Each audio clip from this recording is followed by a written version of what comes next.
गुरुदेव भगवान, इस शरीर से काम वासना खत्म हो गई है, पति को काम वासना बहुत है, क्या करूं, मार्गदर्शन करें। पति के अनुकूल चलना चाहिए। जब दो पाणी ग्रहण करते हैं पति और पत्नी, तो एक दूसरे को सहयोग करके मित्र भाव से चलाना चाहिए।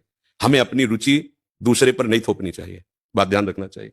हम दोनों एक मार्ग के साथी हैं, तो हमको चाहिए कि हमें अपनी रुचि उसके अनुकूल करनी चाहिए, उसको चाहिए कि हम अपनी रुचि को एक दूसरे के अनुकूल कर ले। अगर आपकी रुचि नहीं है तो पति को मनाइए और अपनी रुचि में उसको अनुकूल कीजिए। अगर वो अनुकूल नहीं होता तो आप कोशिश कीजिए कि आपके वृत्ति के कारण कहीं वो व्यभिचार में ना उतर जाए, गंदे मार्ग में न जाए, उसका साथ दो, आप उसके साथी हो।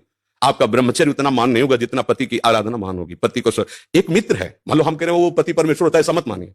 तो एक मित्र है, हम दोनों मिलकर के संसार मार्ग में चलना, तो हमारी रुचि ही पूरी थोड़ी होती है, दोनों की रुचि मिलनी चाहिए। अगर दोनों रुचि, दोनों ब्रह्मचारी रहो। अगर एक की रुचि नहीं तो दूसरे को सपोर्ट करना चाहिए कि कहीं वो लड़खड़ा के गिर न जाए, उसका मार्ग न भ्रष्ट हो जाए। हम ये देखते हैं कि 4 दिन बाद पति पत्नी ऐसे तलाक, ये क्या है क्या?